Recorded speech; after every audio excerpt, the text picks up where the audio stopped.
Let's go. Let's go. Let's go. We are live. We are live. Professor Melly Milton, Hood Postman. As you can see, I am well rested.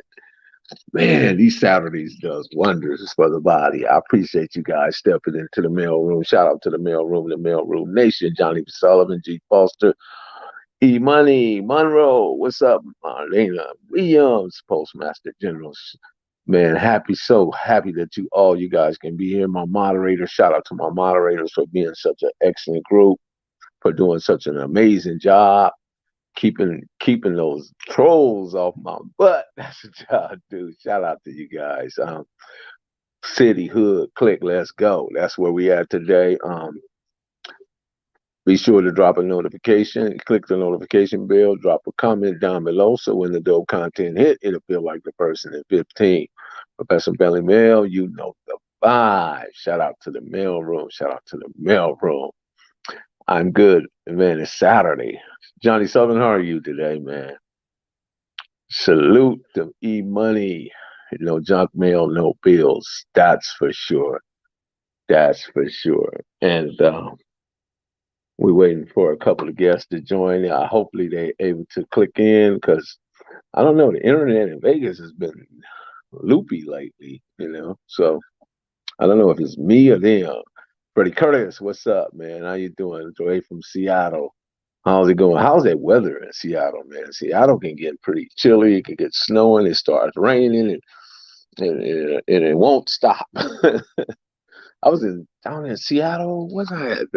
One time, somewhere where they had the bridges, man. The bridges that got poles, and you could even drive across them. They had the Spencer Anderson. What's going on with you, bro? Compton ready, yeah, for sure, for sure. Compton ready, Compton strong. Compton ready can never be wrong. Yeah, I was down there, and the bridge was frozen over so bad that they had to take the. I think they used some type of heating device to defrost the bridge so you can roll across. Yeah, that's what they had to do to make that happen. Western Ave, that Mike. What's going on, Western Ave? Mike Marks. What's good, bro? Yeah, let's see. Let's see. Uh, yeah, I don't think it's going to work. Need some help out in Atlanta. Need need to come out in Atlanta.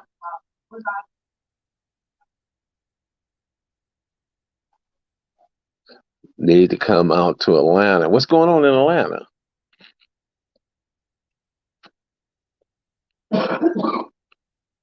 Salute, salute, salute.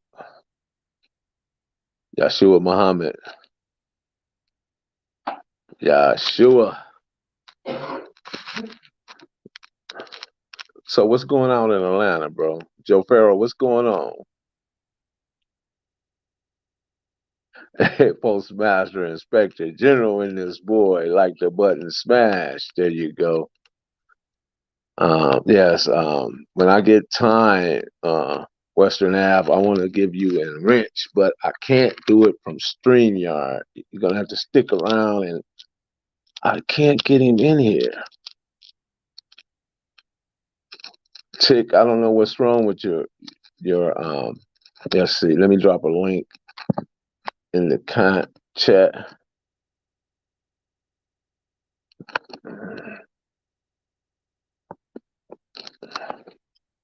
Click on the link in the chat. Ticc, click on the link in the chat and see if that works for you. The Hood Postman link in the chat. Bonnie, what's going on, man?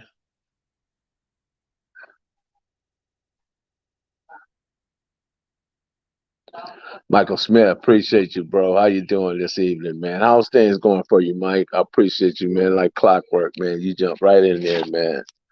Appreciate you. Much love to you and your family. Peace and blessings, bro.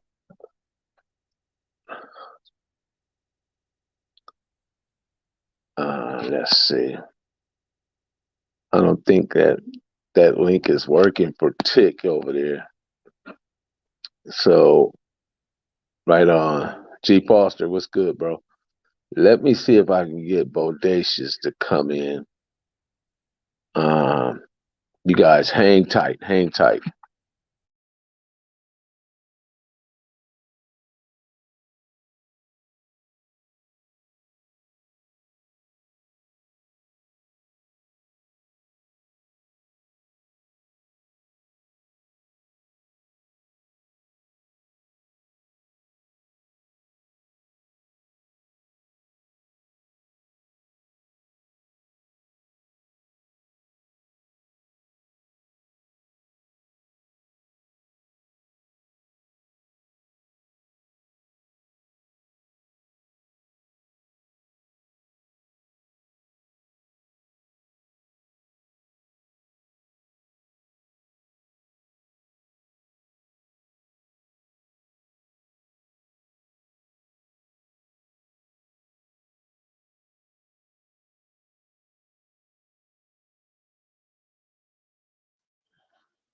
Yo, there we go.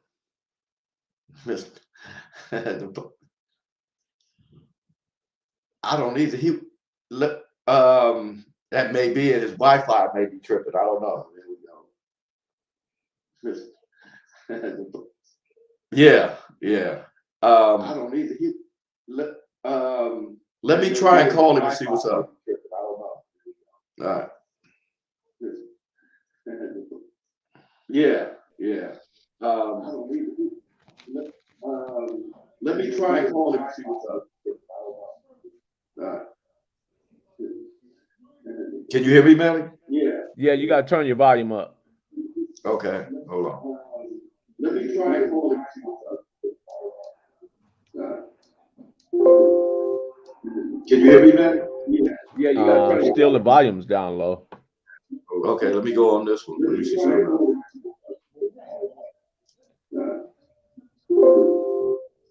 Can you hear me, man? Yeah, you gotta turn Still the volume's down low. Okay, let me go on this one. Can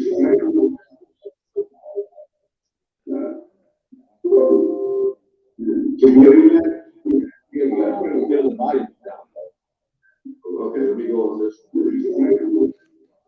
Yeah, so while he's working on his equipment there and hopefully get his technical problems handled, um, earlier I put out a little something snippet. I said when you say I and my equipment there, too much of you is lost. Too much of you lose the capacity to understand we and our. You know what I'm saying? Because so many people get into to I and my, and they lose the capacity. Bodacious, are you ready? Yeah. Am I coming through? No, go back out and come back in because your volume is real low. All right. Hold on. Bodacious, are you ready? No, not yet.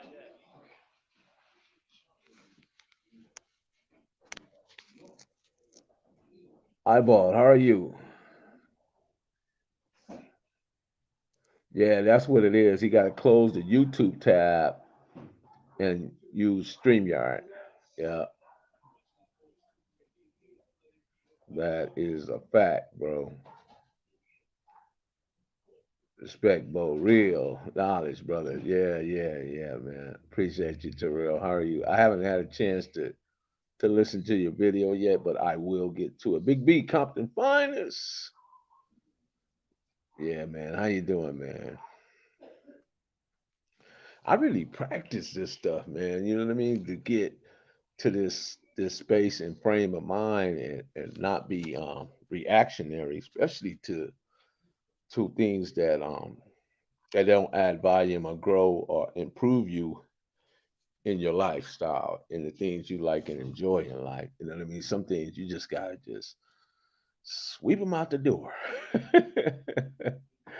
and not be drawn in because it's all cancerous, bro. It's all cancerous for real. It's all cancerous. You guys can hear me okay, right? Eyeball Torres, how are you been, man? Salute the demon.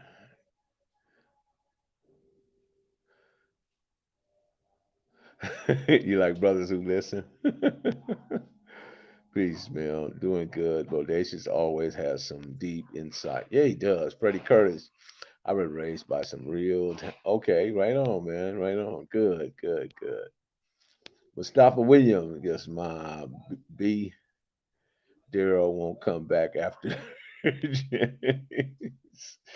Right on, Professor. We hear you, brother. Yep. Thank you, Western App. Yep. Johnny Sullivan. Good, good, good. So what I will say, man, some people, some people, well, people seldom do what they believe in. They do what's convenient, then they repent. They think that if they just do what they do and they convenient and the convenience, and all they have to do is repent. There's a lot of people that believe that, but for some uncertain reason, you know what I mean, that Western cultural society has really done a job on our people because they think they can do whatever they want,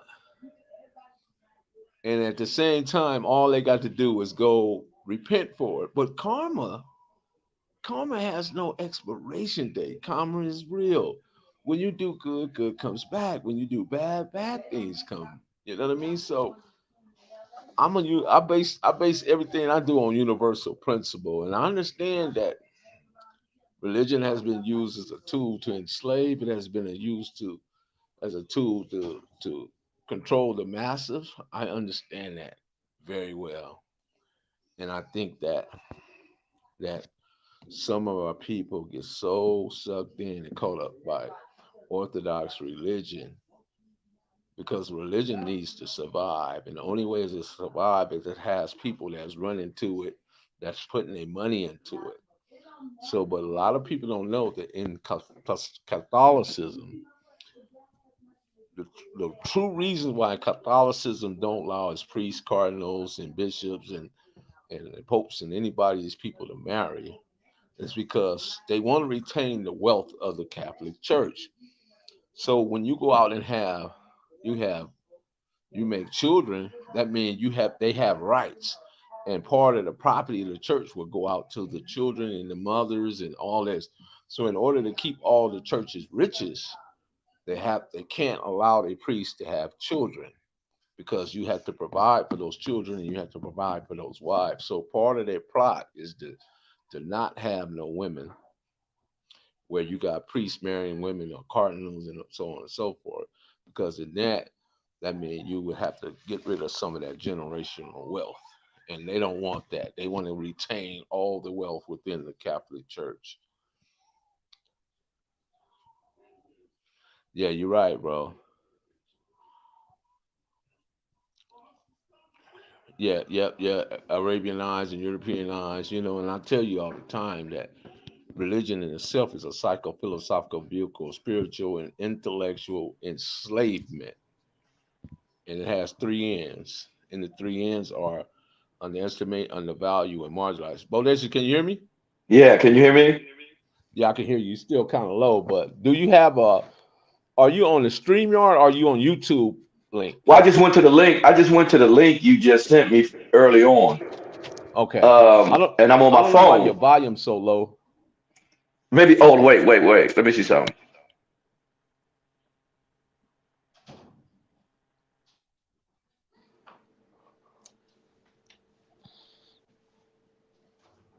Okay, what about now? No. I You sure you don't have two I tabs don't know what open? it is. No, I'm on my phone now. Or maybe it's an earpiece or something. I just cut that off. Oh, Let me see something. I don't know why it's not. I don't know. It says everyone can see and hear you. Cause So at first I can hear you. Now I can't hear you at all. I don't know what you did. yeah, I don't either.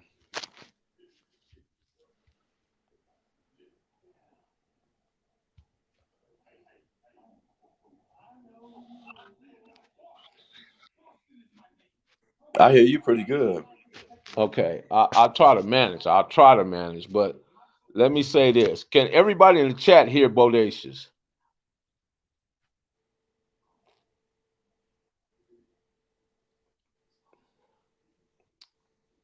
We hear both of y'all good. Okay, good. Maybe it's my thing. I don't know. Okay. And maybe it's just you and me or whatever. I don't know.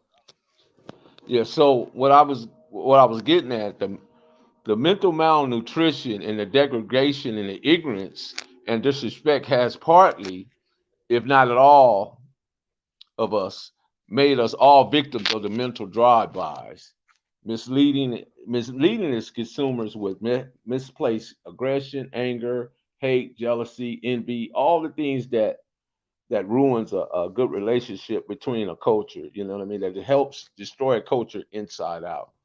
And what's your Yeah, thoughts on that? well, it's the system of injustice to begin with, because we're not universal people. I can't hear And you at you can't all, hear me? bro. Wow, I can hear you good though. Let me see something. That's crazy. Well, let me go out and come back in. Hold right. Let me Oh, go oh, out. I was gonna say send me on the chat. There. Wait a minute. Do that again. Can you hear Say me something. now? Yeah, I can hear you better. Can you hear me? Can you hear me? Yeah. Yeah, because I was saying send me a link on the chat so I can do it on the computer. I can go online and do it instead of the phone. Okay. Where you want me to put it? Right here. Let's see. Let me go on There go the link right there. The Hood Postman YouTube. link.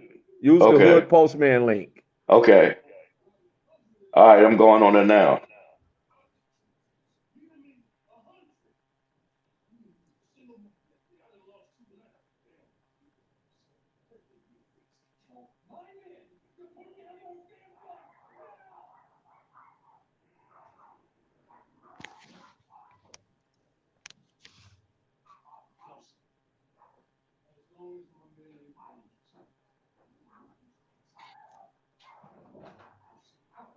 Okay, let's see.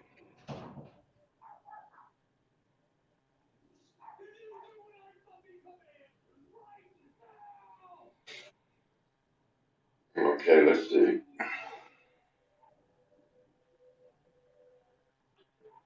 Hit that like Let me button, see something. ladies and gentlemen. Hit that like button. Okay, let's see. Let's see. He stepped out. He will come back in. So, what do you guys feel about this? You know what I mean? There's a lot of pent up aggression, pent up anger, and I just don't think, as a people, that it is conducive to push our culture forward. Other words, here, the past is just what it is. The past. The future is not yet. All we have is this moment, and I think what's in this moment is most important. Bodacious. Yes, sir. Yeah. Maybe it's my device. I don't know, man. Yeah, because I'm on StreamYard. I took it off the phone and everything, so Yeah, for some it, reason it sounds like you- uh it's echoing or something. no, you just sound far away.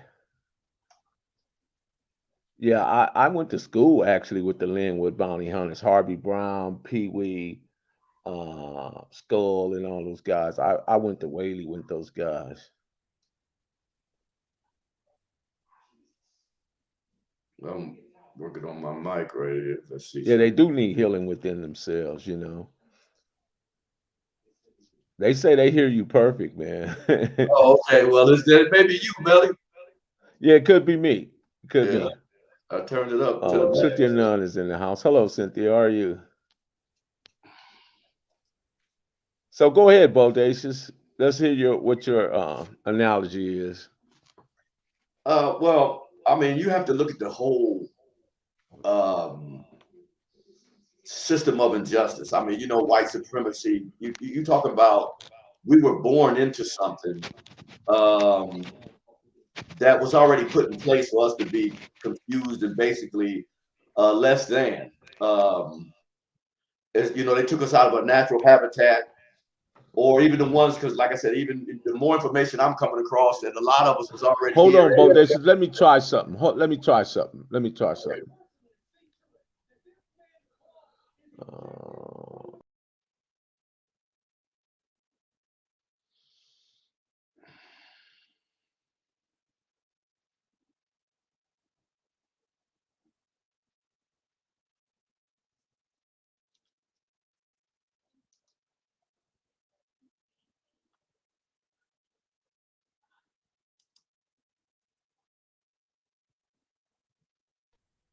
Hello.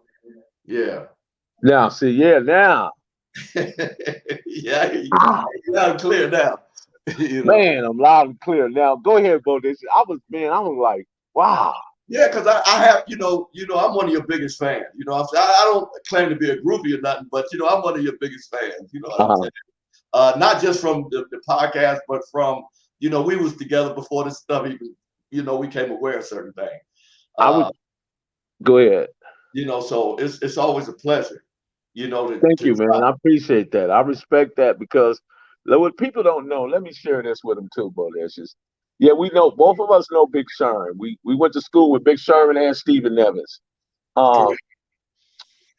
both Bodacious and I attended Dominguez High, and we attended Dominguez in a year that was like not necessarily easy to go to Dominguez.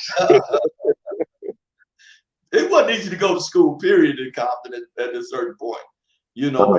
because it's just the way things shifted.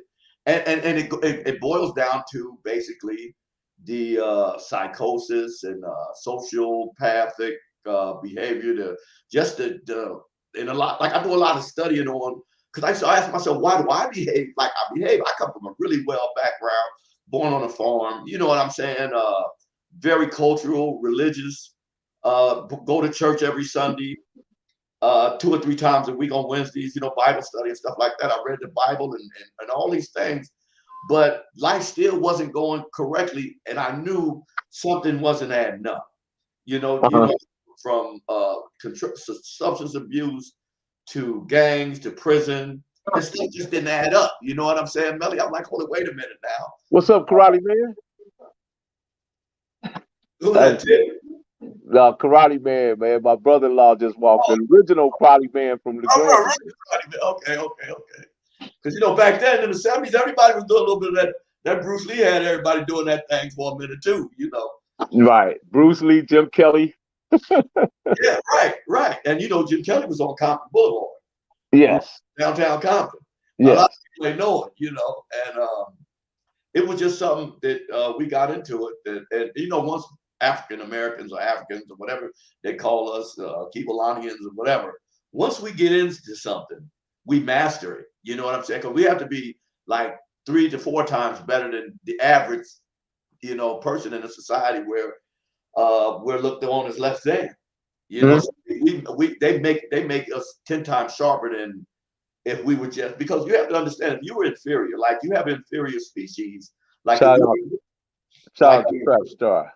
like the doo bird, Uh-huh. it became extinct because it was an inferior being and it just no more. So you Hmm. have a lot of fish and fowl and everything else that just becomes extinct because it's Hmm. an inferior being. So Hmm. if you're an inferior being, all nature will wipe you out. So all you have to do is be left alone. You know what I'm saying? And you will destroy yourself. You wouldn't need no system to keep you in bondage or mental slavery or anything like that. So being, as a superior being, in order for another people or anybody, even because we all come from the human race, um, to subjugate you is to have to basically belittle you to a point to where you think you're less than and inferior, and you become confused, or keep you so confused to the point to where you're just like a robot. It's like the Matrix or Hmm. something. Hmm. And that's where I look at a lot of the problems go wrong. We don't take time. We don't have time.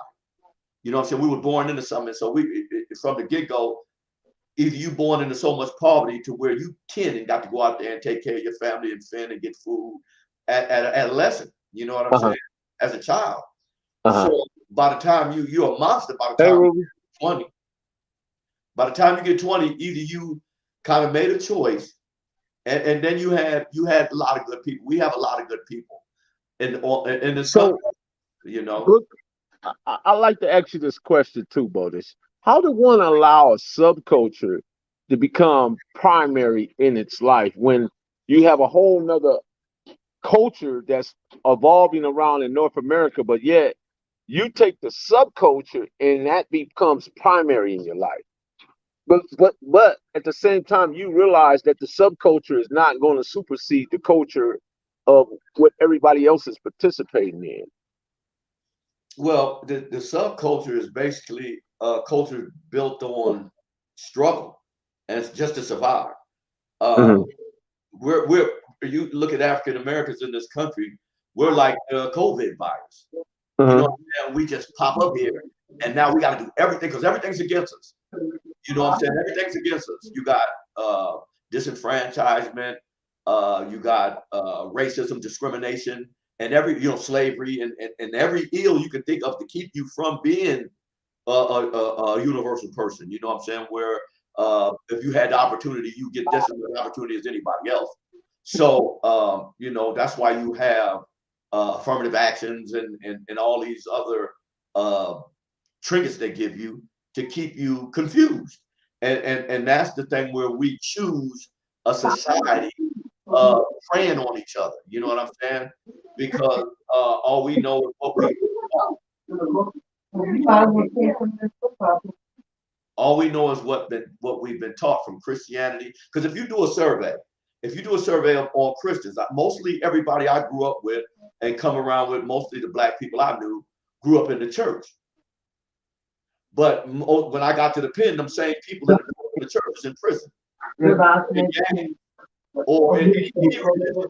Like you say, any religion to tell you can go out and do something, all you got to say is, "Forgive me," and I'm forgiven without no consequences. It's not a wholesome thing where you go. It's not going to be no kind of hindrance from you doing it, because that means I can go out and rob 10 banks. I done harmed all kind of people. Ask this white, long-haired, blue-eyed image of Jesus to forgive me, and I'm good. I can do all, start all over, and nothing's In, going to happen. And in the that's '60s, in the '60s, Bodation, that image set on countless, countless of African Americans' wall. well, you talk It about was the image of Jesus, the image of Robert F. Kennedy, and they also had a picture of Martin Luther King. They yeah, lumped him up in there some kind of way. I guess yeah, those were the go-tos back then. right, and that's that master indoctrination to tell you what, uh, like you said, what salvation is. I got Mm-hmm. to go a white man for salvation, but this is the same man that got his foot on my neck. You know what I'm saying? And it just don't add up when you think clearly. So then they throw the drugs and alcohol and everything and guns and everything else in there, and poverty, which is just a short fuse on a keg of explosives. You know what I'm saying? So I don't want people to think that they talk about choices. Yeah, you have certain choices. You have certain choices, but it's slim and none. And then even the choices you get when you go to work or go to the military and try to survive and get a check, they once they see it working or you succeeding in it, they pull the rug from under you, fired, laid off, and you go over and over again. Then they red line where you can't. I read a paper in Seattle when I do a lot of work out there, back and forth. You know what I'm saying? There in Vegas, and I picked up a paper out. Me and one of my handyman buddies, we picked up a paper, and the paper had it where in certain areas blacks can't buy homes. You know what I'm saying? And they just trying to change that law now. And a lot of people be saying this stuff was 400 years ago, 200 years ago, but that stuff is going on now. We talk about stuff where they redlining. The cost of living went up in 1 year, of owning property from 250,000 to 500,000 in 1 year. And people was having a problem getting a loan for 250,000, especially people of color. You know what I'm saying? And they'll throw a few tokens out there where you got your football players or your athletes, to try to make it look like, they're not discriminating against, it's you guys, it's not us, Mhm. and it's just a combination of this social construct that becomes a norm. Like Mhm. gangs, when the gangs came out, it became, the gang was a runoff of the Black Panthers. And the Black Panthers was basically a movement for us. We created the WIC, I'm saying, the school program, the lunch program, the free lunch. You can't study if you can't eat. You know what I'm saying?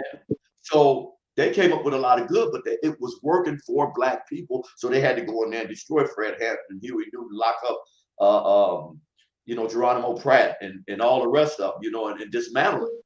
Mhm. I don't think it's an institution like the Christian church and the Nation of Islam that they haven't dismantled. What is this? Look at this, what Matthew's saying. Let me bring this in. The Okay. reason why we are losing is because our enemies spend billions to study us and we don't study them. Instead, we let them take parts of our culture and use it to make us kill ourselves. True Correct. statement. Yeah. Yeah. I believe that wholeheartedly. Yeah. And that's part of what um, creating the Negro was. You know what I'm saying? To like I said, take Black Wall, and it's so historical. It's right in our face. You take Black Wall Street, 1920s and 30s. No sooner they left. See what they failed to realize when we were enslaved on the shackles, because the mental slavery is continuous. But the shackles, once they took the shackles off, we knew how to do all the labor. We knew how to wash the shoes. We knew how to cook. We knew how to clean. We knew how to do everything. So we started that business. And White Wall Street come from Black Wall Street because we was getting ready to start trading with China. So they had to destroy, trading with Israel and all the rest of the countries. But they went in there and bombed it and killed like 3,000 Black folk because it was working. And they knew once we get a certain amount of wealth, then we got representation because then you get political backing, then you got lawyers, Uh-huh. doctors, you know what I'm saying? You're able to control the resources in your community. Right. You'll be able, you own the land. Mm-hmm. Once you own the land, then you're wealthy for generations for the next 100 years. But do we ever really own the land, Bo? That's just because we're No. forever paying property taxes. Well, you can say we do own The foundation, the house. foundation, but and that's where lawmakers come in, because once we have lawmakers, then reparations mean we don't have to pay taxes like the Native Americans. You see Uh-huh. what I'm saying? So once you start building up a certain political power, like it should be three parties. It should be the Democrat, Republican, the African American party. So did the civil rights put those excuses in us? That was one of the worst things that happened to us. Civil What's rights. that? Did the civil rights provide the excuses for us today? The civil rights is almost like anything else that we do. And like the road to hell was paved by good intentions, because it started off because there's some liberties right now that the civil rights have lived through. Yeah, well, it's enabling us to do what we're doing right now, to be able to go to work and maybe go through some barriers that we wouldn't have been able to go through. But I think even then, I think it was better when we couldn't go through certain things with the Jim Crow and segregation, because we learned how to do it ourselves. You know what I'm saying? That's where Black Wall Street comes from. That's where But they always been able. They always think, Steve. They always been able to one up us because even through slavery, right, and then Reconstruction, and then they bought in the Ku Klux Klan, and right. then Jim Crow and all that. But now they operating out of a space called Jim Crow Esquire. Jim Crow Esquire has created law. Well, this is the thing. They got the numbers. They got the numbers. So their laws apply to keeping the system just how it is. You know what I'm saying? That's how you can be in Congress 60 years. You know what I'm saying? Anybody can be in the House, the Senate, unlimited time, and they bring that stench with them. They bring that old antebellum slavery type mentality with them, and they teach it to their kids and send their kids to be senators and lawmakers. See, that's what we need. We don't need football players and basketball players. We're athletic through birth. We need congressional lawmakers. Uh-huh. I'm saying judges and the Supreme Court But justices. that's the shiny object because they want us to be entertainers, clowns, and bootlickers, Yeah. and all this other stuff because it will distract us from what really controls the circumstance that we're in. See, because they allow a few of them to be rich and keep the masses of us in the state of struggle, poor, or middle class. Right, and that's capitalism. That's Yeah. capitalism at its best. And you know, you take the January 6th insurrection, and no other people on this planet would have been able to do that, but the majority. Uh-huh. You know what I'm saying? Without them mowing them down, you know, or dropping the ball. They'd have went to their house and killed them. You know what I'm saying? They'd have been on their work and the truck would have ran behind them. Something would have happened to them if they would have, you know what I'm saying, got to a point to where we're going to Uh-huh. you know, we're gonna be subversive, you know what I'm saying? So they have stuff set up for a power structure. And what we have to do, see, like I said, we too busy worried about being accepted than freedom. We don't know what freedom is. So we think getting a job and going to work and going to church every Sunday is freedom. But we never get freedom. So once we see freedom and have our own, like I said, we'll own our own land. That's like the Native Americans. They own their land. They're not paying no taxes because they refuse. There you go, back there, man. There you go. Oh, there you go, brother Mike. I had to go get my spot, man, because we going deep, bro. You got to get that spirit in here. You know what I'm saying? I got to get that spirit in here, man. You know? Spirit in here. Exactly. Right. Exactly. You know, and you know what? One of the things to kind of jump off the subject, because I know a lot of our people go to jail. I've been to prison for nothing at all, just standing outside and went to the pen, which, like I said, I became a sociopath myself at that time because time really didn't mean nothing to me. Uh-huh. You know, and it was like I'm going there because I was still who I was in there, just like if I was on the streets. You know, I still had my same swag in and out of jail. You know what I'm saying? So one of the things that I did do though, I took a page out of Malcolm's book because I read the FBI file by Malcolm and a lot of the books by Louis Farrakhan. You know what I'm saying? How to Get Birth to a God. I mean, on and on. I read hundreds and hundreds of books. And that's one of the things I did when I was incarcerated. I re-educated myself. And I read the Bible, the Quran, and a lot of good material. And that led me to what spirituality was. The Bible led me to spirituality and the Quran and all that. Because it's not enough. You can't put historic or history in a book. Because some people never even seen parts of history. They never even heard of it because it was in another culture, another world, or whatever. So that's where spirituality comes, where spiritual wisdom, in my opinion, is one of the highest sources of information you can get. Because the creator will come through you and you're part of that. See, the universe don't exist without you. You know what I'm saying? We have to be part of it. Everything is connected. Everything is food for somebody else or for some other being. Everything. Even us, we're food for, so the cycle of life continue. And I encourage any brother to go to jail. I got homies that do 30 years and get out and still can't read. You know what I'm saying? And that's pitiful because you were supposed to go in there and don't waste time, but don't, you know, count the days, make the days count. And I encourage just to get off that subject. I mean, just get on this subject just a little bit. If you're in jail or you going to jail or you just happen to be unfortunate enough, because jail, you know, I was listening to Frog last night. He was talking about the whole Folsom. We opened Calipatra. I left New Folsom with the old Folsom. You know what I'm saying? Then opened Calipatra. You know, I've been to the maximum securities. I've been to the whole, I know the whole politics. We were losers. We were losers because we lost family. We lost the link to our children. I envy a man that I don't care if he was working or not, just was in the house with his children and was able for them children to be around him and watch them grow up. I envy that now. You know what I'm saying? My daughters, I go to jail. When I get out, my daughters are almost grown. You know what I'm saying? Then I had to get a life. It took me almost 7 years just to get a life, just to be, you know, where I was able to sit back in it. God, thank God I got daughters that embrace me and understand now. You know what I'm saying? So it's if anybody happened to, and you've been to the pen before, you don't go in there and come out the same way you came in, or it's no use to going out. You might well go to the next cell. You might well go out, go get you something, and come back and go to the next cell. You know what I'm saying? Is re-educate yourself and get yourself to a point of we're in a system that you're going to have to get some income. You're going to have to keep a roof over your head and a chicken and pot so you can sit down and think. and come up with some. So one of the things I took out of my life was any substance. I've been sober since '89. I don't drink beer, nothing. I ain't had a beer, cigarette, smoke. I took the profanity out of mine. And I'm not a religious person. You know what I'm saying? Religion got me to where I had to look at something else. Yes. Because it didn't work. It Yes. didn't work. You know what I'm saying? Everybody I knew in the pen grew up in the church, in the Christian church. And I'm like, what's wrong with this picture? And 90% of them never read the Bible.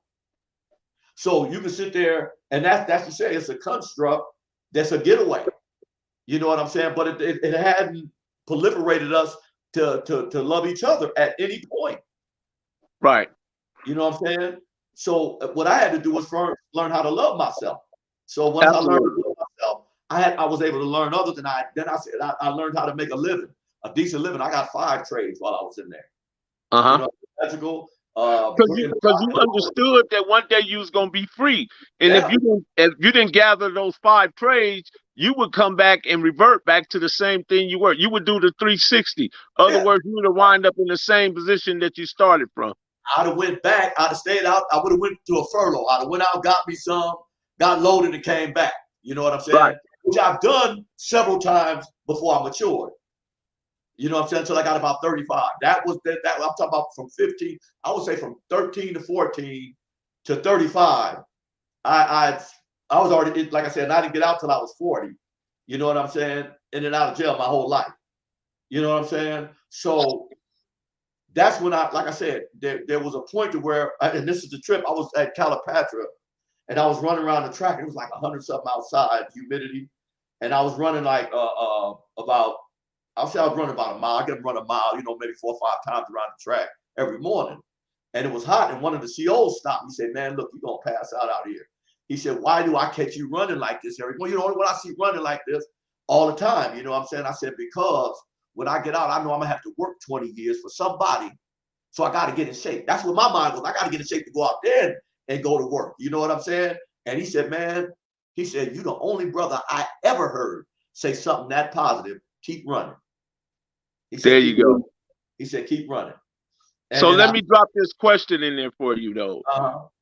Conrad Kizzy, my homeboy Kizzy, said those traditional negative conditions are still prevalent in today's mindset. Awareness. It is foremost the start of doing what positive influences, communications, and insight. Was he accurate on that? Yeah. I mean, you got to understand, we made negative normal. You know what I'm saying? We made our abnormal thinking became our normal thinking. Right. It became our culture. And culture is just what you do every day. You know what I'm saying? Culture is what we do. Like now we have a culture of podcasting because it's what we're starting to do on a regular. Right on, Cynthia.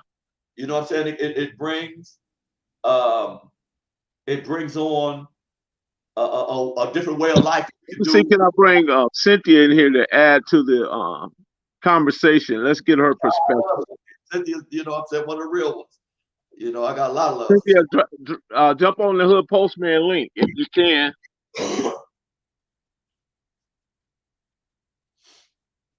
So yeah, Melly, go ahead.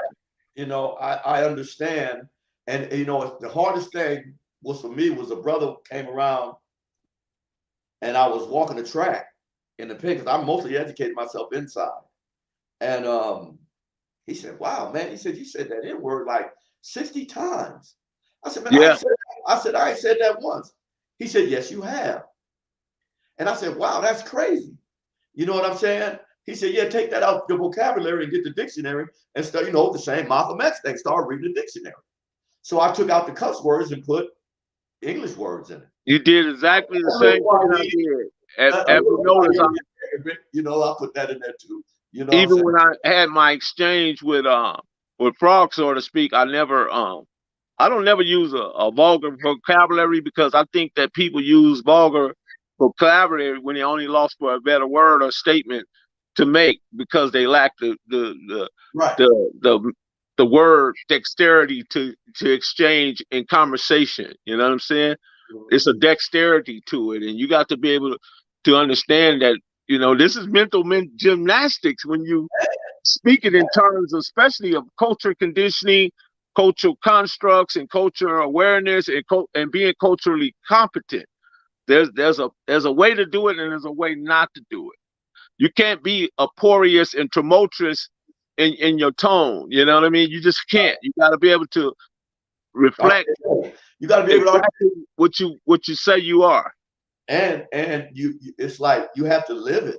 It's a lifestyle because and it's such a I'm so overwhelmed with joy with myself because I know where I came from and to where I am today is one of the unheard of. You know what I'm saying? It's one of the things when you look, you know, they say Malcolm came from being a pimp and a player, but Malcolm wasn't a gang member. You know what I'm saying? Malcolm Exactly. Malcolm never went back Exactly. and forth. You know what I'm saying? And I got so gang affiliated to where um, I almost thought it became a norm to me. I was like, if you ain't gang banging, something wrong with you. You know what I'm saying? Or if you ain't using drugs and drinking, I don't even want you in my circle because you're a mark, you're a buster, you're a punk. You know what I'm saying? And all I was just like a bully coon. You know what I'm saying? If you want to be technical, because I'm preying on my own people. And don't get me wrong, I preyed on humans, period. I didn't care what color you was. Let's talk about that gang bang for a minute, just for a minute, Yeah. about this, because I want people to understand what you and and I want to bring Lee in here, but we couldn't get him up with his Wi-Fi.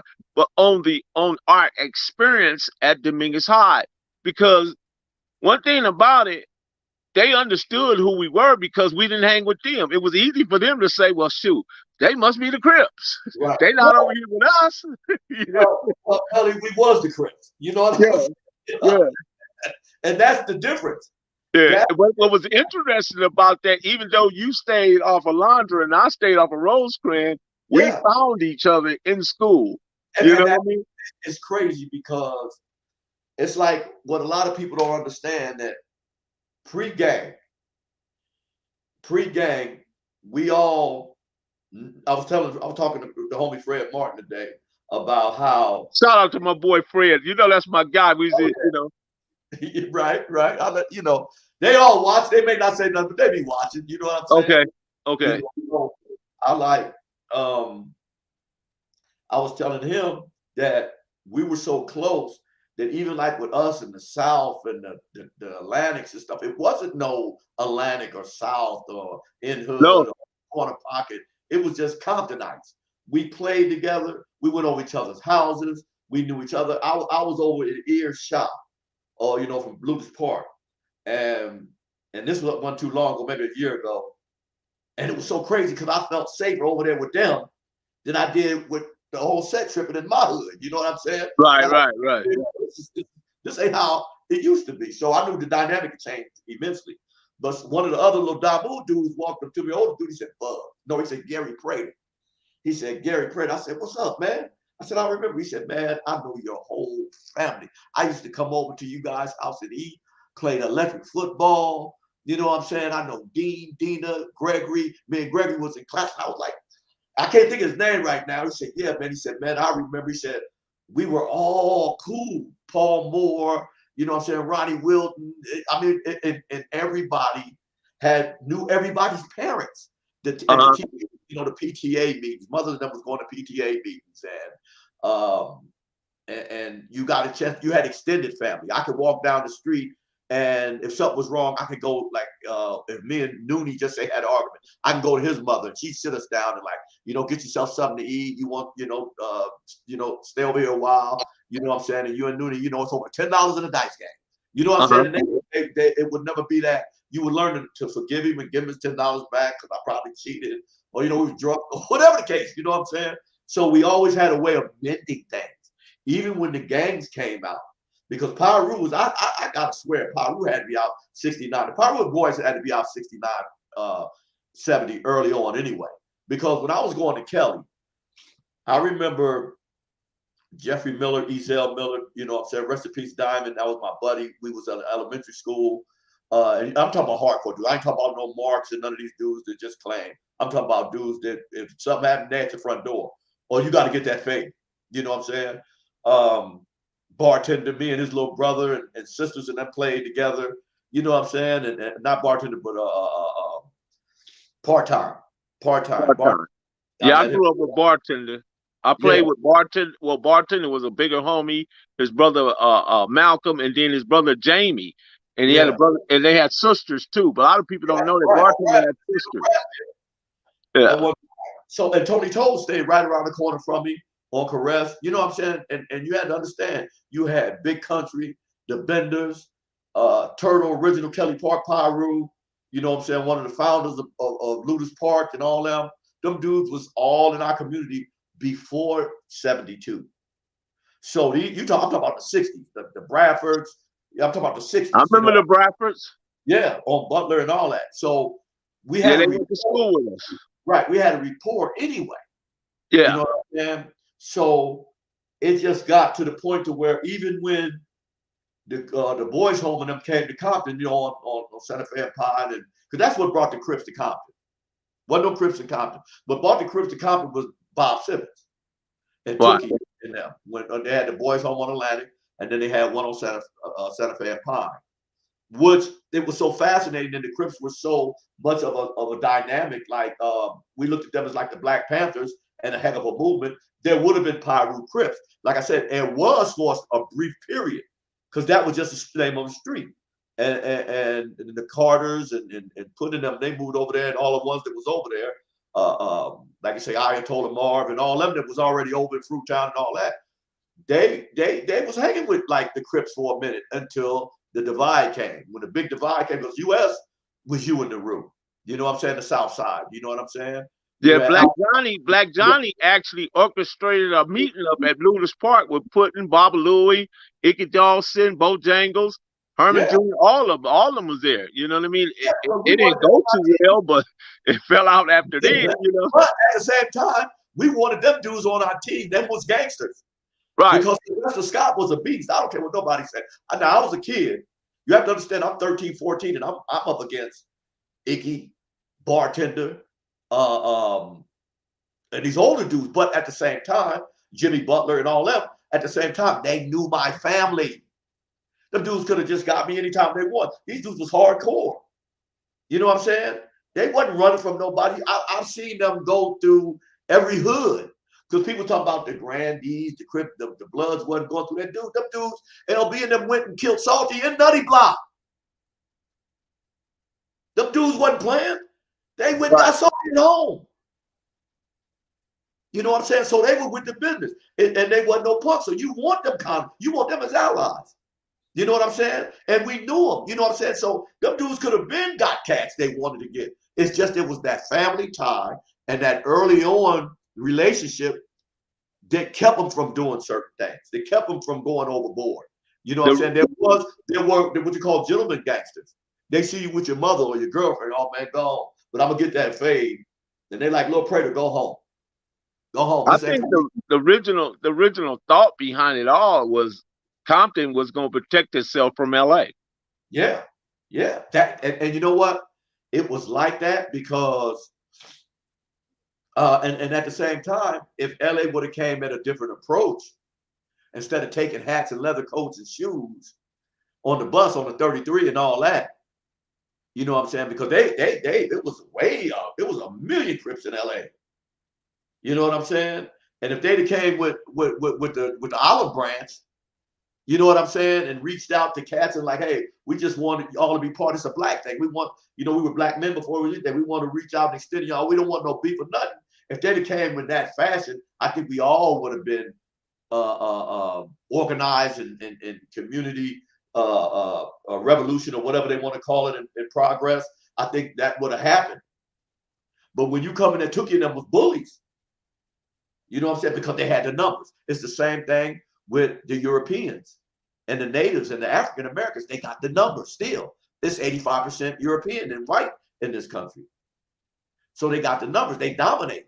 And anybody that dominates, especially when you have a wicked and ungodly way of doing things, you're gonna prey on it. You know, it's just like if we out there and there's a bunch of chickens out there, you like, you know, you're the dominant species, you gonna eat.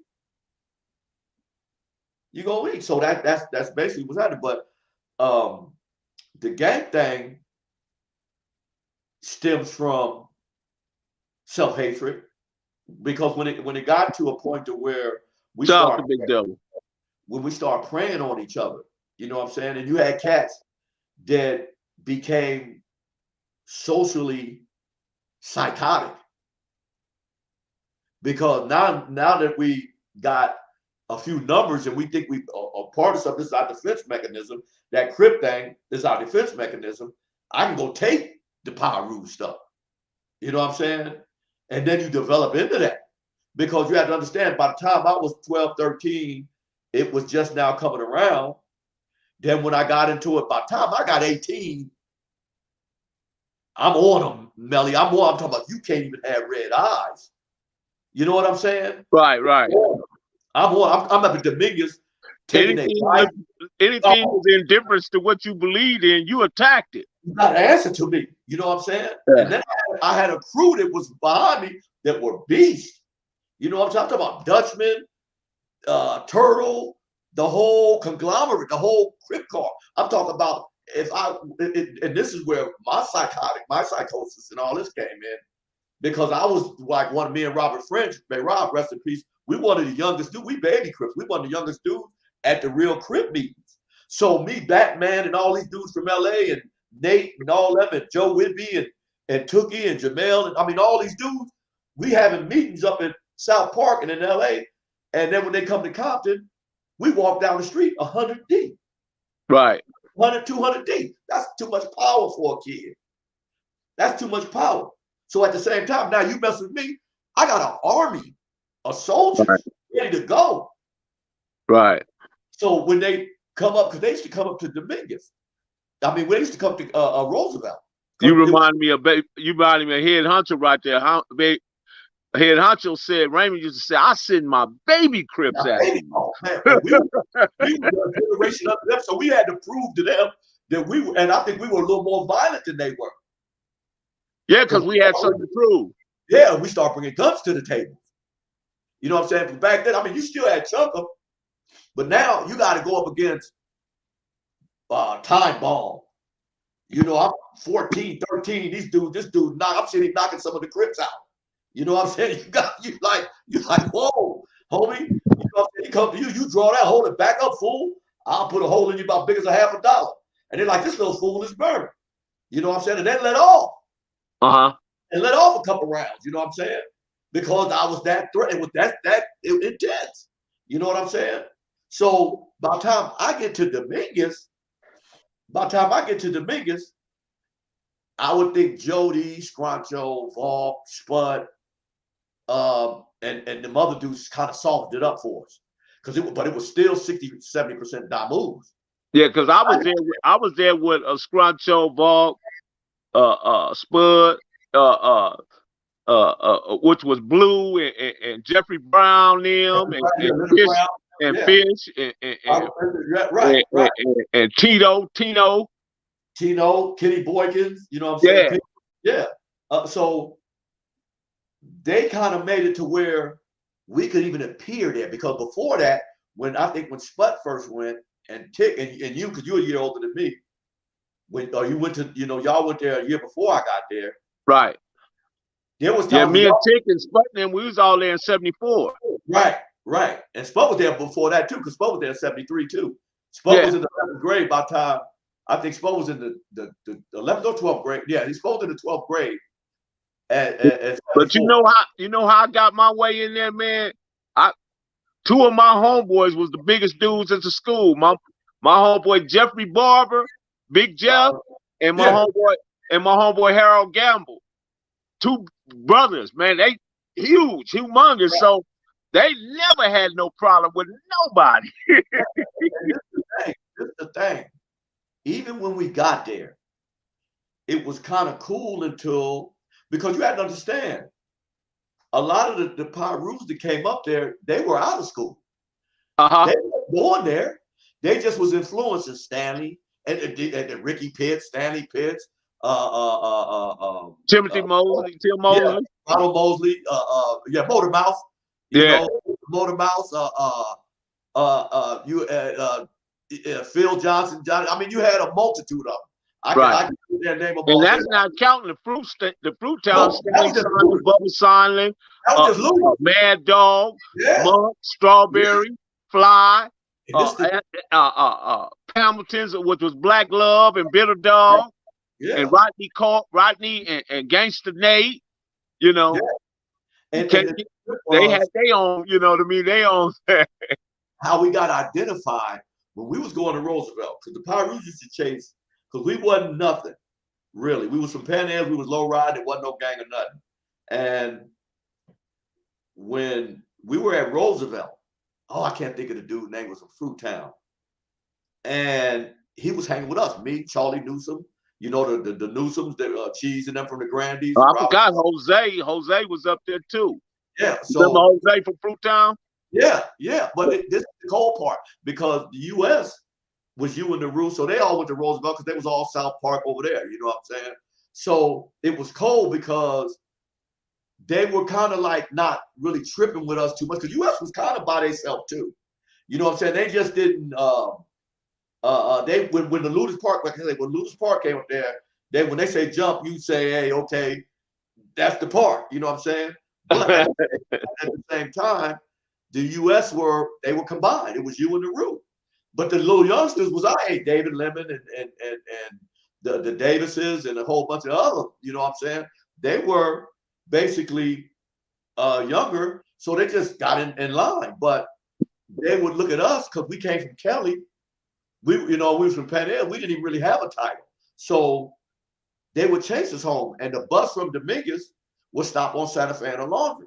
So Little George and a whole bunch of other cats would get off the bus and chase me, Turtle, and even Whiskey, a Turtle brother, was hanging with Putt and them, and they were U.S. on the South Side, but they were like, everything was cool, mixed up. You know what I'm saying? So when they started chasing us, we was like, we run and stuff like that. So, you know what I'm saying? They catch us, and they caught Donald McCaney. They pull a knife on me, so I can't jump in, but they jumping on Don, because Don was like ready to go, and I was ready to go. So they jumped on us, tried to get us to be U.S. And we like, no, we can pay them. We don't ride, we ain't no gang or nothing, this and this and this. So by the time when Ticc and them came out and they started coming on Pan Am's and all that, because Pan Am's had the low riders, they had the girls, because you had both. You had Debbie Bernard, Donnie Bernard, Terry Carter, Puddin', and a little bit of everybody, Bo Peep, and all of them that would come over on Pan Am's and hang out because of the low riders. And the girls, and everybody had cars. You know what I'm saying? Everybody wanted a low ride. Kevin was cutting them out in his backyard. Jimmy Allen was over there. Everybody. Right. It was like, why the Parker boys. Yeah, everybody. John, Rod Parker broke out with that Lincoln and put the Zenas on it. He shut it down. I got a picture of it right now. Yeah, in '78, he busted with the '78 Lincoln. Everything in it was new. Yeah, the pliers, he busted 1978 with a '78 Lincoln with Zenas. He took it and got it cut front and back. First time I ever seen somebody do that. That was the first time anybody seen anybody do that. You know what I'm saying? Pan Am's was the low riding capital of comedy. Exactly. And LA used to come there. Jay Clayton, all them used to come over there and like, hey man, y'all, that's when we go to churches and kick it. That was the thing. And that was so beautiful about it, because every weekend or every holiday we had Amsterdam, Brookside. You go on Pan Am's, you had low riders all over. You had Lantanas, you had Pyrus, you had everybody. Nobody was tripping. You know what I'm saying? Nobody was tripping. Marcellus, everybody came on. Anybody who was anybody in Compton came on Pan Am's. That's when you got your cars fixed at. So that bring the women. And then the women and money. But then when Tookie and them came in there and started coming over there, like I said, them dudes started pushing the line. Him and Raymond and them. They pushed that Crip line like vicious. You know what I'm saying? So that kind of had the Pyrus turn on us. So they started labeling us Crips. That Pan Am's family Crips. So we just went along with that. That generation. That's what we must be then. Yeah, hey, let me say this, Bum. They came over there and shot. and shot some people. That did it. That did it. Uh-huh. That did it. I see a whole conversation going on in there. Let me say this, that Mike Marks, Money, some of us are indigenous to the land that we're on. So we ain't all came from African slaves. We're some of our people are actually indigenous to this land. It's just that our history is so distorted and has been chopped up and misconstrued, and actually our legacies have been stolen. So they make us believe that all of us came by the way of slave ship, but some of us are indigenous to this land. So And know that. yeah, and I had to, because we can switch back. We'll switch back because there's you have to revisit certain things to fix them. You know what I'm saying? Uh-huh. We have to go back and forth because we suffer from, like, I would say 100 different ills. You know what I'm saying? And elements that basically keep us confused and disenfranchised and not be able to get along. Yeah, And that's we why. predate Columbus. You're right, real talk, Jay. We predate Columbus. We were already here. So, you know, they just don't want us to know. But see, because if they if, if they told us we were already here, then they would definitely have to give us what's owed to us. You understand? But They it's so many of us. They was able to use the indigenous people, right, as like give them their land and give them the rights. But the indigenous people, if you look at their population, they're nowhere near the population of the so-called black man or so-called African American man, right? Well, it's the divide and conquer because Right, we were already mixed with the Native Americans. That's where you have Bass right. Reeves. You have the one they mimicked, the Lone Ranger, all made him a white man for centuries, and he was a black man. You had what people don't know is that Black Wall Street in Oklahoma was on an Indian reservation. You know what I'm saying? Uh-huh. Indians own that land, and the Indians and Africans were together at that time, or because you had to understand the Moors created civilization. The Moors created the toilet, running water, agriculture, farming, and all this stuff. They created civilization, and it's a proven fact. And they taught white people how to bathe. Honey Island is part of Mississippi that was cut off from mainland Mississippi. Well, I say that because where it was at, it was swampland, and white people couldn't really survive in that area part of Mississippi, right? That's If right. you go, there's a book called Honey Island. If you go there, you'll find my ancestry right there. I'm a Hart. I come from the Harts, Right. and my great great great great grandfather's name was Mac Hart. And Well, I know his wife. I know all the way down. I just have to go. Sometimes I have to go back and look at the lineage, and I can refer it all the way back, all the way down to my mother, to me. So well, if we yeah. going So back, therefore, I'm indigenous to this land. right? If you go back to the Homologian spheres, this is the world maps before certain evolution, and it was just one big continent. Uh huh. The It was European, all connected. yeah, You're the right. Europeans named them and divided them up because you divide and conquer. You know what I'm saying? Like Zimbabwe and all that is from European. Africa's a white name. Africanus was when he conquered South Africa. You Right. know, the Yeah, he was Romans. a European. Yeah, once you conquer a nation, then you name it after yourself. So Africana in Africa, because it was the land that's now known as Africa. It's Akibaland, Right. you know, before Africa. And like I said, they were Moors that were in power, and your Egyptians and all that back then that were in power, and they had already traveled to the Americans. You know what I'm saying? It wasn't there like that. It wasn't even no title name. They were just traveling to that part and dealing with other people because everything came from us.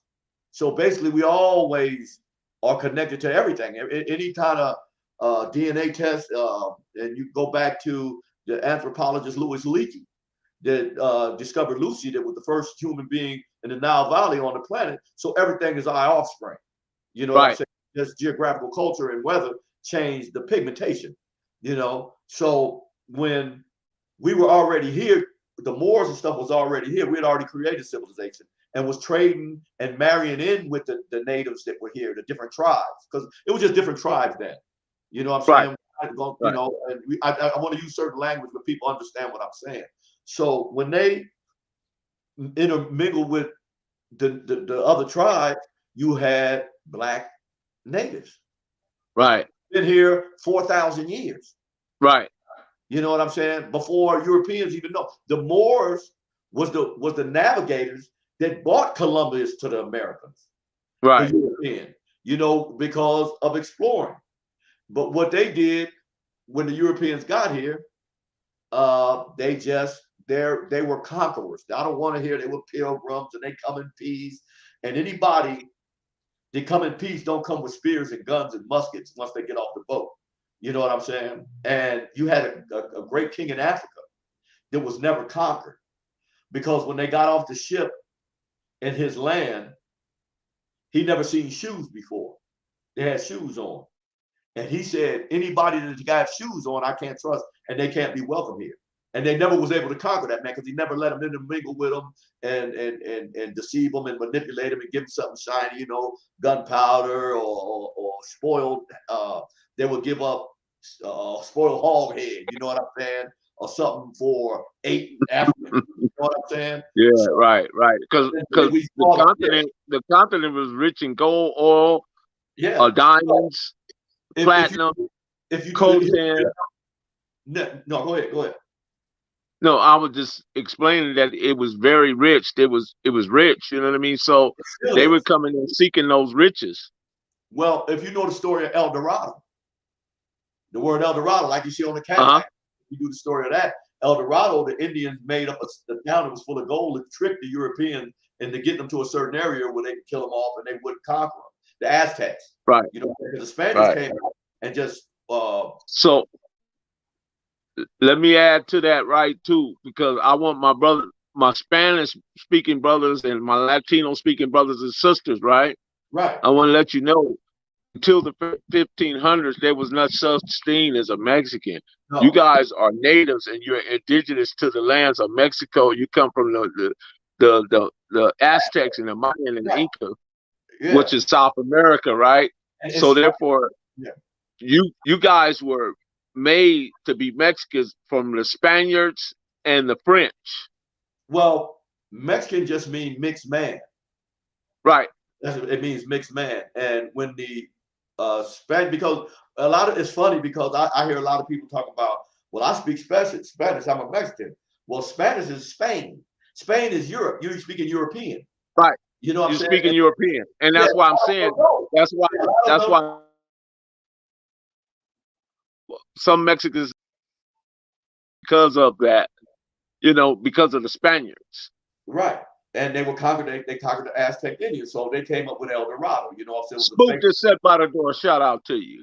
Yeah. So it's so in depth with the psyche And to that was where by what was that guy name? I meant to, I wanted to put his name. Conquistador. He was a conquistador. Those guys. yeah, yeah. Well, it was more like that's why most Mexicans are Catholic, because the Spaniards came out to conquer. They didn't let nobody know that we ain't trying to come in peace. Or we ain't coming. We come to take your land, your money, and your women, and rape you and everything else. That's what they came for. If you don't believe in our catechism, which is Catholic, we cut your head off. You know what I'm saying? So that's why all Mexicans are Catholic, because they forced and all African Americans are Christian because they Uh forced religion on them. Their huh.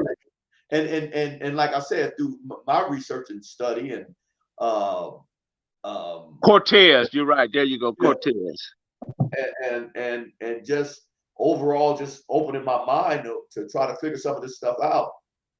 When you look at the indoctrination and the the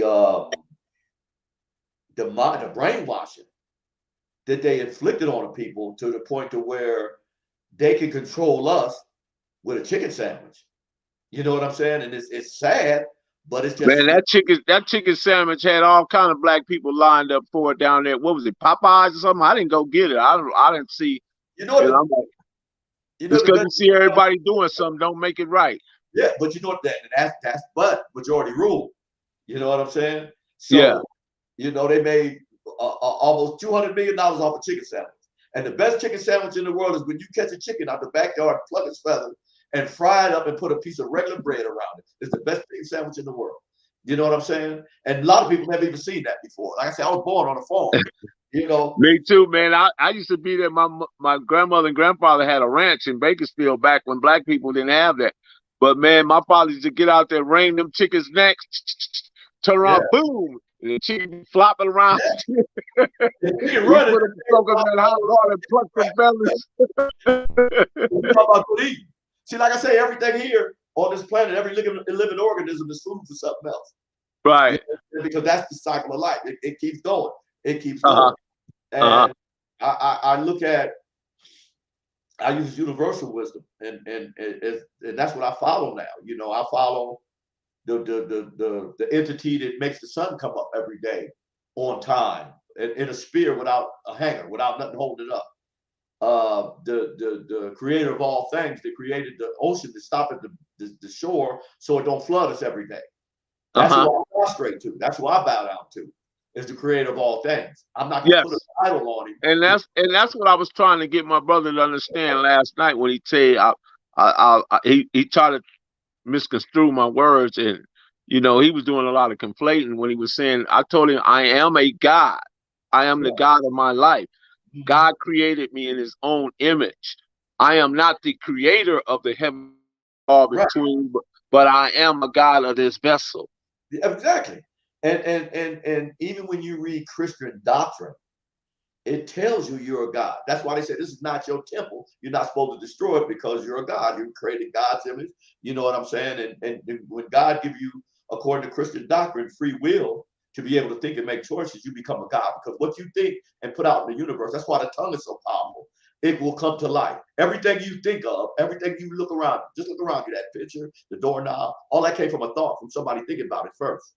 So your thoughts become reality once you put them out there. Because that you're a God, you can create. Right.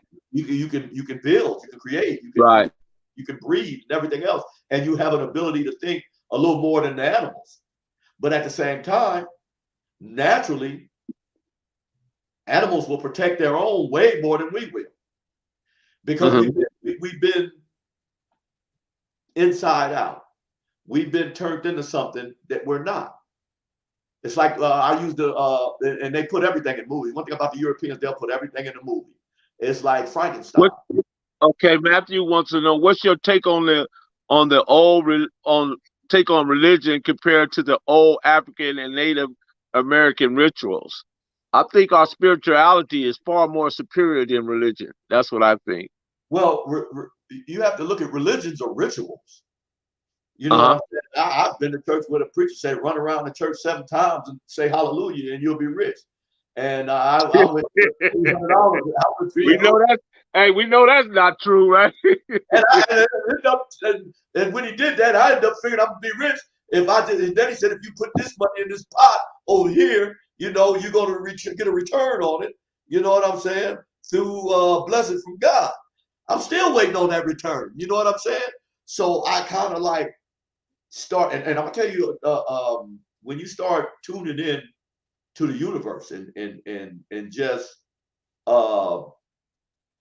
putting stuff out there to where you're upright and you're doing of a God, when you become of a more righteous human being, you start going places where the universe won't allow certain evil to even interfere with you.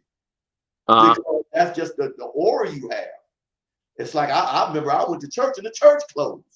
You know what I'm saying? Because and I was doing something for the church, and the church left because it wasn't right with what I was lined up with. Have you studied Islam, Bodacious? Yes, I have. Yes, I have. I read the Quran, Surah 4, and the reason why. Yes, I have. You read the cow, huh? Yeah. The longest surah. One thing I love about Islam, all over the world, Islamic people live by the Quran. Yes. They prostrate 5 times a day. Yes. They bow down and to the east. And if you're dirty, they wash before they pray. They clean their nose out, their hands. And if you ain't got water, you use strands. You know what I'm saying? Right. They clean themselves before they prostrate to God. No matter where they at, no matter what time of day. I don't care if you're in the middle of a big oil transaction in Saudi Arabia at 3 o'clock, they're going to stop everything they're doing and Allahu Akbar, Allahu Akbar. You know what I'm saying? No matter where, you know what I'm saying? That, like that. So they live by the Quran. Surah 4 says, chase evil down and kill it. You're an infidel. So that's what they live by. Adulterers, they kill. But that's their doctrine. And it's just like with voodoo. They try to make voodoo so bad.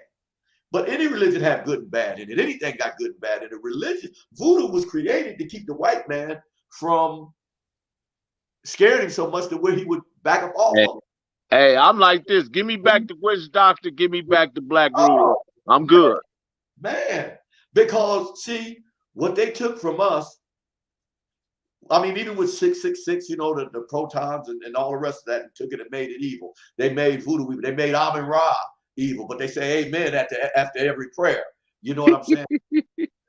So what they did is when they made everything, because they whitewashed everything. I read a book called Blackout Through Whitewash. You know what I'm saying? They took everything and made the white. Hey, Bodacious, talk for a minute. Let me grab something right quick. Just keep talking. Okay, so when they did that, they took everything we invented, the pyramids and everything, and destroyed it. Because it's funny when you ask somebody what the Luxor is, and they'll say, "Well, the Luxor is a hotel in Vegas." But the Luxor was the first university in Timbuktu on the planet, the old Egyptian mystery schools. And when they destroyed a lot of the old Egyptian scrolls, it had knowledge in them, knowledge that they knew if we come across, they couldn't enslave us or couldn't conquer us. So that's where they knew how to go in there and strip us from our minds. They knew they couldn't make slaves out of Africans. They knew what freedom was. You can't make a slave out of a person that knows what freedom is. All right, thank you, my brother. Appreciate you. I don't know if you heard me. Say again. No, I was saying, like the Luxor. And people say, well, and I asked a lot of people, hey, man, what's the Luxor? That's that casino in Vegas. And I'm like, no, what's the Luxor?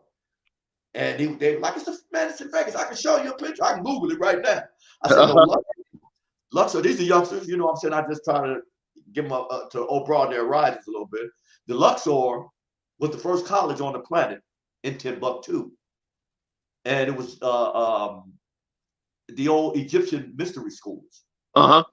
When they went and shot in I think it was like 1500s, when they shot the nose off the Sphinx, that's where your 21 salute comes from, because it took 21 shots to shoot the nose off the Sphinx. You know what I'm saying? And when they went in there, the old Egyptian scrolls, they destroyed. You know what I'm saying? On how the pyramids was built. Well, they couldn't read half the stuff, no way. They'll interpret something and then whitewash it. You know what I'm saying? Like they did it. You know what I'm saying?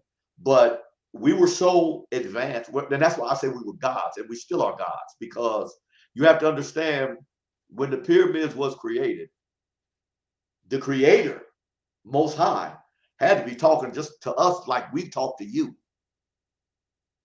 Because in King Tut's, I forgot his real name, Tutankhamun, whatever. Tutankhamun. Yeah, Tutankhamun. When they buried him in a tomb, he ruled as a kid. That's true, Joe Farrell.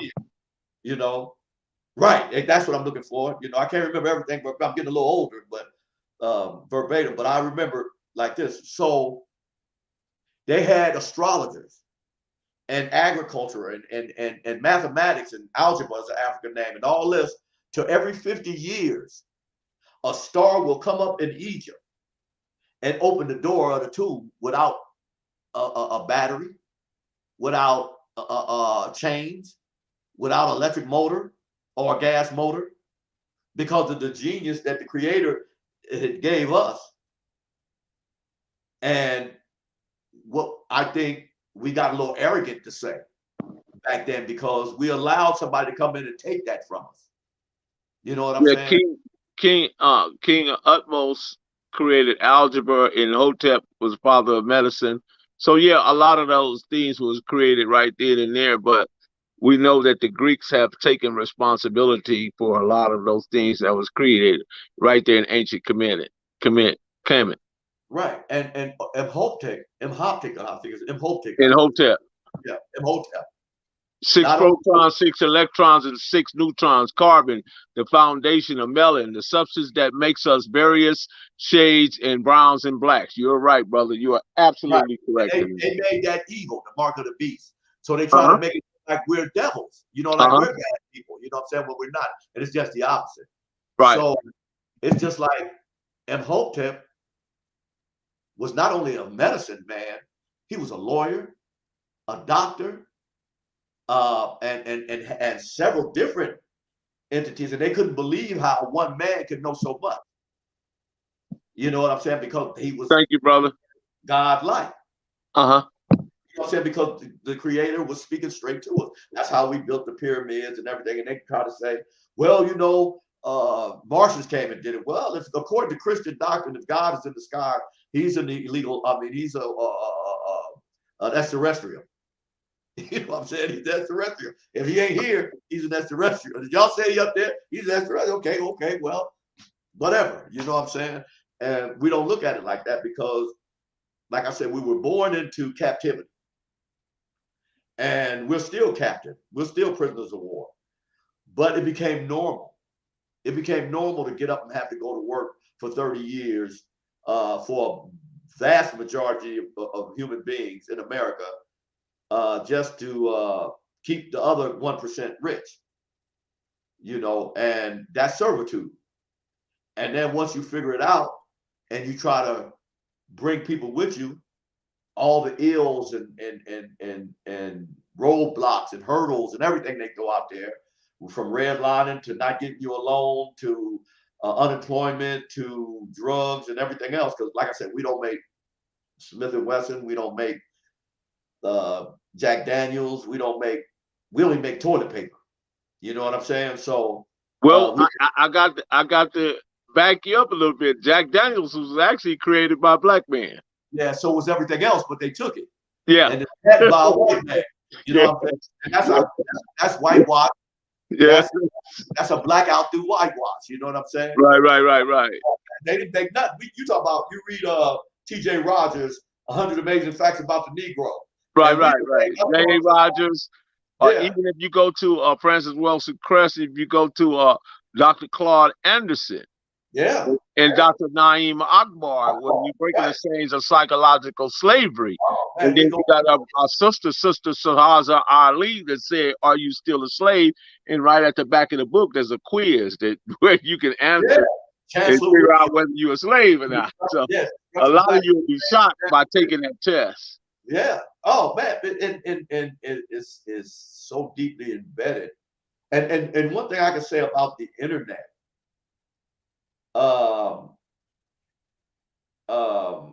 It educated a lot of people to more information than they was getting in the public school system.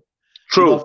Because they when Columbus discovered America. And, that's a lie. I mean, you know what I'm saying? George Washington never told a lie. That's a lie. That's a lie. Yeah, and all that and all this and the founding fathers. Y'all ain't found nothing. It was already here. You know what I'm saying? Yeah. So how you gonna find something that's already inhabited? Yeah, and exactly. So the lies, like I said, you got to take the lies out so the truth can Right. It's that's one thing that social media did in the internet. We wouldn't have got a conviction for the Ahmaud Arbery case if it wasn't for the internet. Man. They both got life. They all three got life sentence. Two got life without it. One life he can actually parole on it, but we still got those convictions. Yeah, and that's a shift in some of the awareness. Yeah, you know what I'm saying? That's a shift. Right. That's part of police going to think twice, and white folks going to start thinking twice. But it's in their heart. It's embedded in their heart so much that they hate because their fathers and all them taught them hate. So, and then they're not going. They'd rather die than give up their privilege, because you can ask the poorest white man if he'd rather be treated like the richest black man, and he'll say, "Heck no, I'd rather be poor and have nothing than to be treated like the N-word." You know what I'm saying? I gotta put this little bit of information out there too, Bodacious. A lot of brothers don't know, man. As of this year, Venmo, Cash App, Zelle, PayPal. If you Crip Mac on on Hood, Crip Mac, okay. All right, Crip Mac, what's going on, Crip Mac? Is that you on 55th? I keep it 55th. Yeah, I don't know if that's the real Crip Mac, but anyway. Yeah, yeah. He be speaking at 5, though. He put the 5. Yeah, he go and get his increments up. Get your increments up, Crip Mac. Yeah. But anyway, the beginning of this year, you're gonna if you send money through those entities, you're gonna have to pay taxes on it. So be careful, man. Anybody that's sending large ones of money through Cash App or Zelle, Venmo, you're gonna be taxed on that. So be careful. I kind of thought I seen where Joe Biden said you wouldn't be taxed. So Yeah. I had to do more research on that. So yeah, Joe Biden, man, Joe Biden keeps saying a lot of stuff that he keep going back. Right, but that's what I'm saying. If they talk about it, look for it, because the IRS is way more powerful than Joe Biden. He gone in a few Exactly. years. You know what I'm saying? So look for it. Be taxed on everything anyway. Same as crypto. Yeah, you're right. Crypto. The government is always looking to renew or re-up or get more money out of the citizenry. You know. I was shocked that the crypto went as far as it went without the interference of the government. Unless they got their hands in it, just ain't said nothing. You know what I'm saying? Because they, that made a lot of people rich too. And they were like, we got, like I said, once you know this system, they're going to get some of it, or they're going to shut it down. Right. Anything start working for poor people. See, one thing they ain't putting in poverty is money. You know what I'm saying? They're not putting no money in poverty, and you can walk to the bank with that one. So that's another form of violence. You know what I'm saying? I try to tell people that violence is just not me and you standing across the street shooting at each other, or me and you having to fight, or you and them having to fight. Violence is when they stop. You know what, man? I was just thinking about Crip Mac, but I wouldn't mind having a conversation with Crip Mac, because I find interesting. You know what? I'm learning how to understand him right now. I just learned the 5-5 thing myself. And when I was listening, I listened to him. I do some YouTubing. You know what I'm saying? I follow some stuff. I ain't gonna mention some stuff because a lot of stuff, like I said, I don't have to mention. Right. It'll come out. Like I said, the truth will rise no matter you try to sugarcoat it or throw dirt over it. It's in itself certain, and it's going to come out. And a lot of these cats getting on these platforms that wasn't who they say they was and want to be all this. All that dirt you was doing that you thought wasn't coming out, or all the stuff that you live by a certain code and you didn't fulfill that code, you got haters that's going like, and I know you got a few haters too, Melly. You know what I'm saying? I ain't gonna say nothing, but you got some haters. You know what I'm saying? Because of your success. They don't hate you because you just a black man trying to make it. They hate it because you bring a certain content that they've been trying to bring to the forefront for years. And you know who I'm talking about. This one cat, you know who I'm talking about. You know what I'm saying? And you just capitalize off of your wisdom and the people you knew and your journey. And you said, well, because at first we came Matt. You know what I'm saying? I like, well, Belly, he asked all the right questions. You know what I'm saying? He know people that, that I know back then. And then I like, well, me and Belly was just not too long ago at a New Year's party. You know what I'm saying? We didn't converse on certain levels. You know what I'm saying? We just kicked it because we homies. You know what I'm saying? But when you speak, you're articulate, you're well-spoken, you're knowledgeable. And if you don't know something, you ask a question, which is the smartest thing in the world. Right. So, and you humble yourself. Right. You're in a place where, with great success comes great responsibility. Yeah. So it's not more just like I hate to say certain people's names like Mob James and all these other dudes just coming out like Fraud was talking about, BJ or whatever his name is from that.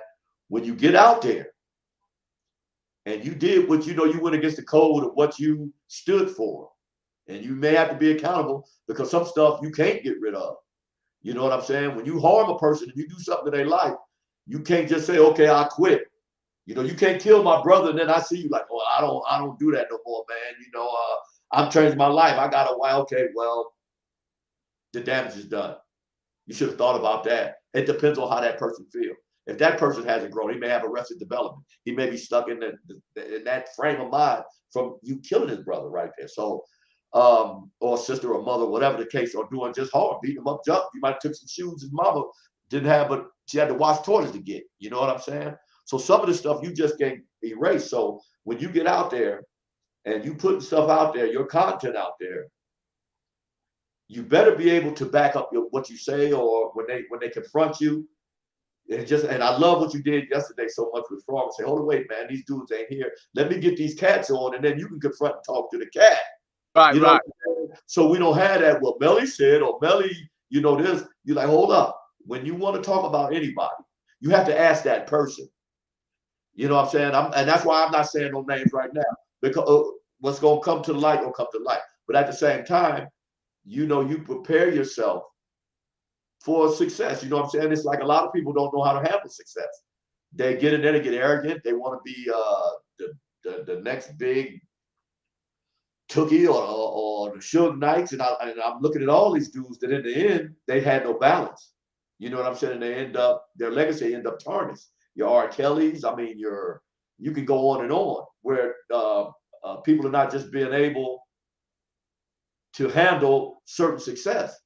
And then they start getting arrogant, you know what I'm saying? So humbling yourself and just getting a balance to, you know, bring something to the table that just going to benefit us, just constructive, and get it from out there without, like, when you was talking to Frog, it was only one side because he wouldn't let nobody in. And you sat back and let him talk. And that was cool too, because he had a point. And I felt the relief that brother felt when he was able to get some stuff out that he'd been holding in for 20, 30 years probably. And that's anxiety. That's stress. That's mental anguish. You know what I'm saying? Well, that's why I told him, you know, in the end result, that he probably need to go seek therapy and help him figure out some tools and be able to navigate his personal feelings and things that he's been harboring from quite some time, because it's built up. It's built up, too much built up frustration and anguish inside. You know what I mean? Causes other things to malfunction. And, you know, and you have to understand, because when we live a certain life and we become a certain, we behave a certain way. Thank you, Matthew. And somebody say, you need counseling. You know, and the first thing we gonna say, I don't need no counseling, dude. I'm solid. I done did this and did that. But you don't understand the trauma that you've been through until somebody else, this professional, tell you. And I had to see a psychiatrist. Like I said, I was a sociopath, because I make a joke about it now, you know, and with Dr. Boy Boy, I tell everybody that I was a Dr. Boy Boy. And they was like, who's Dr. Boy Boy? Well, Dr. Boy Boy removed my feelings, because I didn't have no feelings at all. You know what I'm saying? I had no compassion for no humans.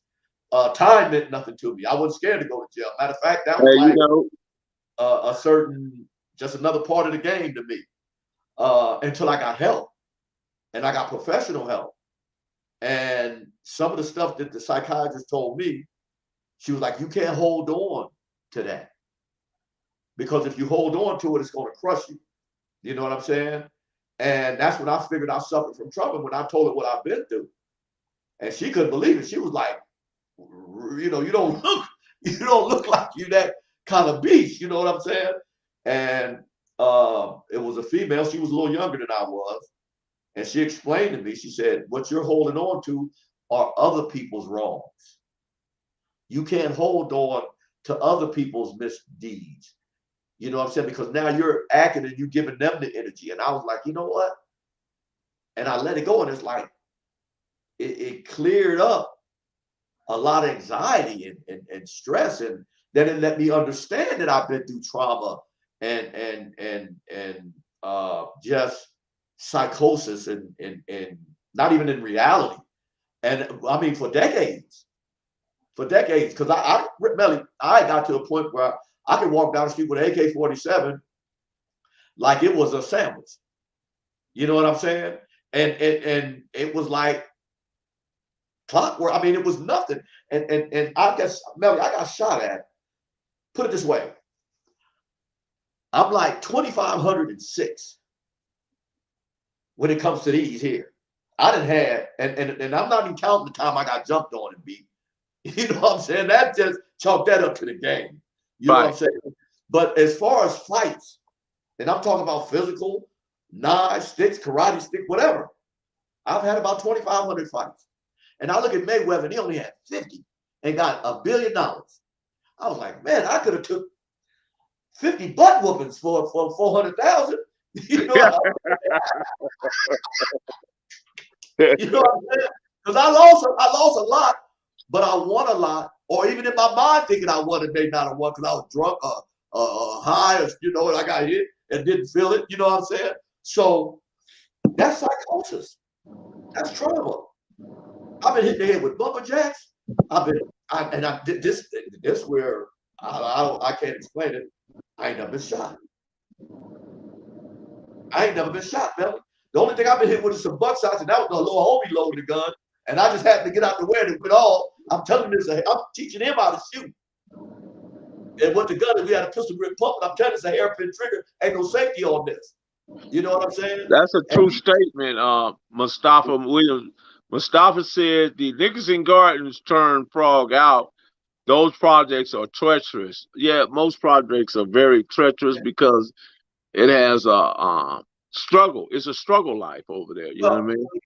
And to piggyback off of that, you name a project that's not I'm talking about from the Cabrini Green, Chicago, to the Nickerson Gardens, to Imperial Courts. Name a project in this country that don't produce trauma, that don't produce some kind of harm to people. You know what I'm saying? When I was in Harlem, my father was from Orangeburg, South Carolina, my biological father. And he married my mother, which we was on a farm in Whitesboro, New Jersey. And he was out of New York. He was military, sergeant in the Army. And he got an apartment in Harlem. And we went to visit him. And just these little apartments, everything was like overstored. You know, they high rises. Right. And, you know, they knocked the lights out in the hallways. And the junkies would have straight razors. And when the white man or somebody, the insurance company man come in, they take the razor, cut his back pocket, and his wallet fall out. You know what I'm saying? Now I'm witnessing this at 5, 6, 4, maybe younger than that. You know what I'm saying? So I'm witnessing all this wickedness and, like he said, treacherousness as a child. And we don't do what people say. We mimic what they do. And that's what we learn from. Our brains are like sponges. We absorb like a child. A child can sit there and talk to you blue in the face. A child won't do it, but he's going to do everything he see you do. You know? And that's part of the damage that happens in these kind of facilities. You know what I'm saying? But that's like I say, when you know, and it's funny that I grew up in a nice household, you know, and stuff like that. But a lot of the streets raised me. You know what I'm saying? As an adult, as I got from, I'm talking about like from, I would say from 15 to, like I said, 40, I was street. So, well, maybe 13. I say 13 to 40, I was street. But there was a foundation that was laid to where I could always fall back on. You know, I know how to grow corn. I know how to grow corn. I know how to farm. I know how to, you know, husk corn. I know how to do the chickens. I know how to plant potatoes and strawberries. You know what I'm saying? So I knew how to survive from birth, basically. You know, I seen it. I lived it.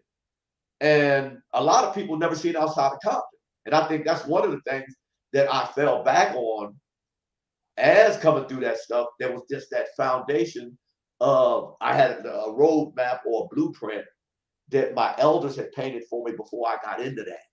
You know what I'm saying? Before that. And now some of the homies that even I put on, or some of the homies that hung with me, never been outside of Compton. They never seen it. I never told them this. You know what I'm saying? Right. And they never had any kind of family structure. Where, see, the thing is, I seen what a man is.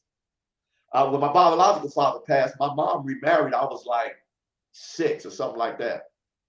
And my stepfather was one in like 20 million. He took 9 kids. I didn't even know it was kind of like my stepfather until my mom, like, I'm like, is this like who you was cheating with or something? Is this my real father? Because I've never seen a man take care of all these children as if they were his. I'm talking about anything we wanted. We never knew what a hungry day was. He educated us. He took us to a higher level of where we were supposed to be as men. And I seen that. Now I was straight away because I kind of got induced to the streets. And I love the streets. You know what I'm saying? I made a nice living in the streets and had a lot of fun. You know, but I also see when I got to a certain maturity, I knew what a man was. That's how I was married 18 years before my wife passed, because I seen how my stepfather treated my mother. True. You know what I'm saying? And it was so wonderful to where I'm domestic. When I meet a female, that's why I'm married now. After my wife died, I waited a little while, but when I met a female, I remember what you said. You said, man, I ain't looking to hook up. I want to be married. Yeah, I'm looking for a wife. Yeah. And I assure you, too, when if you marry me, I'm gonna treat you like ain't nobody ever treated you before. You gonna think I ain't human. You know what I'm saying? Because my wife to this day, like, you know, we've been together. I think we had 2 or 3 disagreements. We ain't had no arguments. I ain't never lied to her. I don't cheat. I don't do none of that. She was like, I'm starting to think you ain't human. I may not be the definition of what you think humans should be. You know what I'm saying? Just like when people say, are you a Christian? No, but I'm Christ-like, according to the scripture. Because I do more stuff that Christ did in that book than most people that go to church do. You see what I'm saying? So I'm like, I love me. I fell in love with myself, and I know how to behave. When I go into the room, you know, like we go to any meeting or whatever, I'm the politest guy in the room. I'm gonna be respectful, courteous. I'm gonna be articulate. I'm gonna be the politest dude in the room. And the energy I'm gonna give you back. Because there's another side too. There's another side to where I sit there. I was at work. I remember I worked at the hospital, and people couldn't understand how I became a shift supervisor at the hospital and on parole.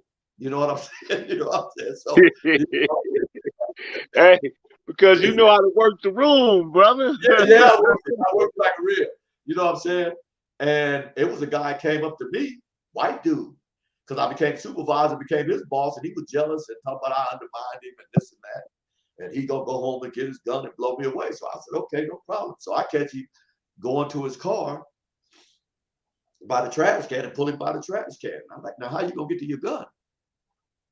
And that was it. You know what I'm saying? Is Lonnie Burnett? That's Lonnie from the Drive, Bodacious? I don't know. Tanner, okay. You talking about Tanner? Yeah. I don't know his last name, but somebody mentioned him. Well, Mustafa Williams mentioned Lonnie Burnett. I just kind of know is the one from that they call Tanner. Okay. Old Pappy brother from Atlanta. Yeah. So, like I said, Melly is just, you know, like I said, with what we do comes big responsibility. And our job, I think the only reason we're here on earth, honestly, at this point, with everything that's going on, is to kind of change and rectify some of the stuff that's going on and leave a legacy of how to behave as Black men, you know, and get help when you need help. Because a lot of us suffer from so much trauma to where it's like when you go to, you know, Black people just don't feel like they should. And I understand why you don't trust the doctors with the Tuskegee experience and all the rest of the stuff. You know what, Bodacious? I appreciate it, man. When I was in Terminal Island, man, they had a whole psychology department. And they had like maybe 4 to 5, 6 therapists there in psychology. And man, it was a beautiful thing, man. It was a lady her name was Miss Celicion, man. She got me into the Kundalini yoga stuff and got me to look at some other things and just helped me change the way I process. Right. The way she also taught me that a lot of things that you think may gonna hit you, she said if you just relax and take your time and don't run into it, it may very well just go past you or around you. And she was absolutely correct. Right. You know, Yeah. and I picked up a lot of things while there, you know, and I was able to come out, man, as just a whole different package, a whole different person, you know. Yeah. And I mean, I got it in a way that most wouldn't get it, but I was there for 10 years, you know, and man, even the warden himself, the warden, I've never seen this, man. The warden used to had his own yoga class where he came and sat with, you know, maybe about 40 or 50 inmates, and we did yoga together. That just how peace and harmony at this place. It was just, man, it was just outrageous for a prison, you know. Right. And that's, you know what, and I was getting ready to kind of reiterate on prison to the point to where when I was there, it had so many trades and institutions of betterment, college and law books and law libraries that I mean, you have to have some kind of resources to get this stuff from on the streets that you can't even get to unless you get a loan that you're gonna pay back for the rest of your life. You know what I'm saying? And Lanny Bennett. Did he talk about Lanny Bennett, who lived on South Harris Street in 76? Is he talking about Lonnie Bennett? Or is it Lanny Bennett? Rail, the homie Rail, it was from Rail was crazy. Woo! He was one of them from Atlantic. He was out there. And he had a brother named Neil. That could be who they talk about. Lived on. Okay. Yes, he said Lanny. That's him. Yeah, that was my buddy. Yeah, that was my buddy. Oh, Rail. You know, I hung with the real ones. You know what I'm saying? I thought he was saying Lonnie. That's why he threw me off. Okay, yeah, Lanny. Yeah, Rail. Yeah, that's the homie. Matter of fact, my brother Wildman married his sister. Okay. My brother got a baby by his sister. But back to the psychological thing, Melly, and how it's sad that there's these institutions that they used to have in high school that you could make a living wage. You know what I'm saying? Plumbers, drywallers, framers, concrete finishers, mechanics, and all this stuff in our community. You remember we was going to school, they had that. And they took that out because you could make a living wage. You know, you got general contractors just making millions. And they took that out. But if you go to prison, it's there.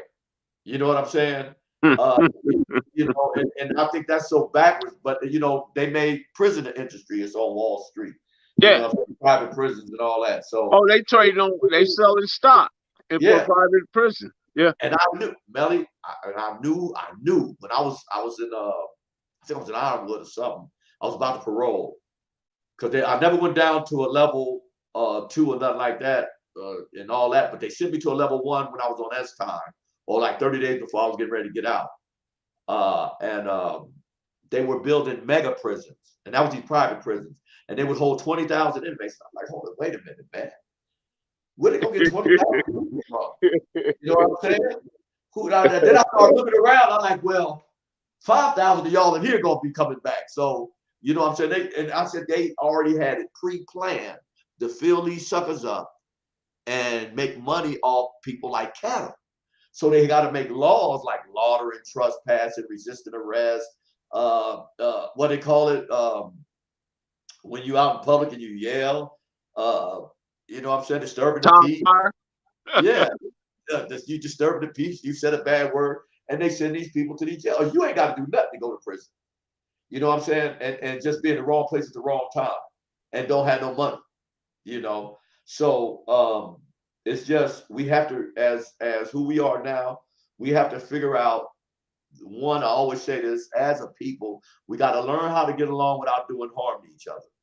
We got to learn how to create institutions to where, like I said with you, that it's no big eyes and little U's. Everybody's an equal partner. Right. If you got, everybody's a CEO. You know what I'm saying? Because if we and I understand that well. Yeah. Even if I have to lend you the money and you pay me back, you still get that CEO title. You know what I'm saying? Whenever you get the money, just pay me back, or you can add that. We got to be able to look at that, homie. You know, real players don't keep score. No way. Right. So I'm like, we got to do something different to change this cesspool we in right now, because if we keep this going on the way it is, it's going to be a shameful doom for this country and the people in it. And that's why, you know, I'm an advocate on the ceasefires and peace treaties and stop the senseless killing. You're never going to stop everything. Yeah, we did it before. We came to the table before, and that's why I like Slick. Slick, I got a lot of love for that dude, man.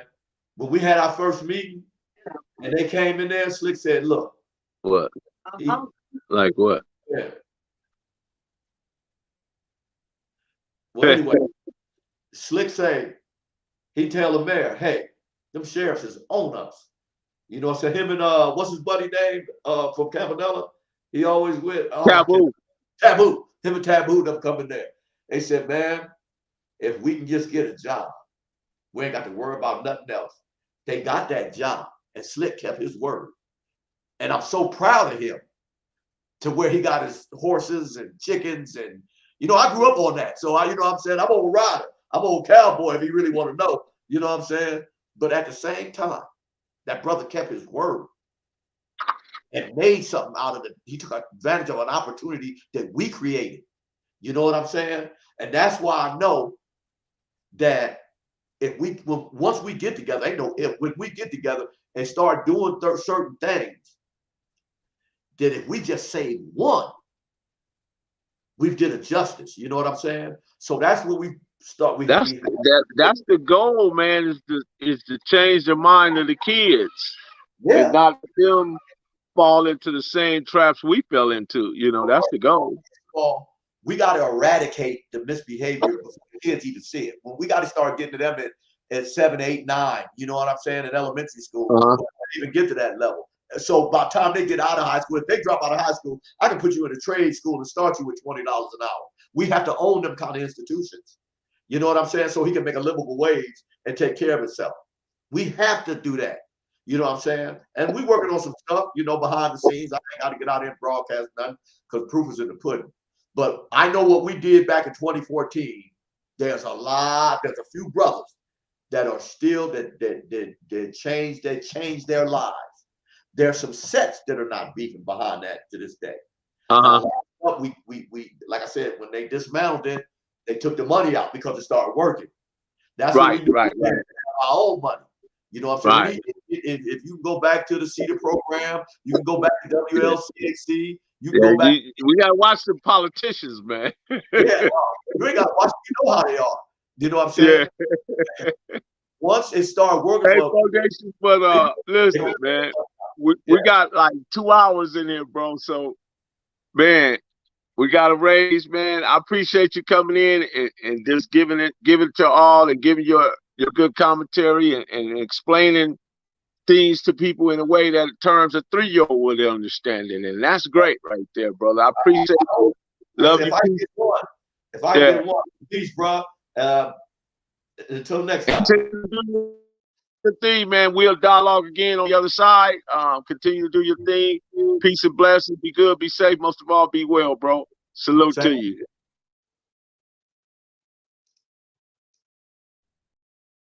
Audacious, man. But shout out to the mailroom and the mailroom nation. Spencer, Devon Coatmore, Joe Farrow, Vito, Dogman, Lights Out. Mike, what's going on, Mike Marks? Devon Cutmore, Mustafa Williams, definitely. You guys was giving good. Yashil Muhammad, I love you guys' comments. You guys were giving up some great comments. Eyeball Torres, Cynthia Nunn. I don't know what Crip Mac, man. I think Crip Mac might be a troll. Real Talk Jay. Just shout out to all you guys, man. Dirty Weather, of course, Charles. And then somebody that jumped in and said it was Charleston White. So I don't know if that's the real Charleston White or not, but okay. But man, you guys been wonderful. It's been good. Professor Melly Mel, the Hood Postman, you know the vibe. Click the notification bell, like, subscribe, and share. So when the dope content drop, it'll feel like a person in 15. So till the next time, man, sometime this week, we're going to have Crip Sag, man. We're going to have the Crip on board. So stay tuned for that. So until then, we are gone. We are gone. We are gone.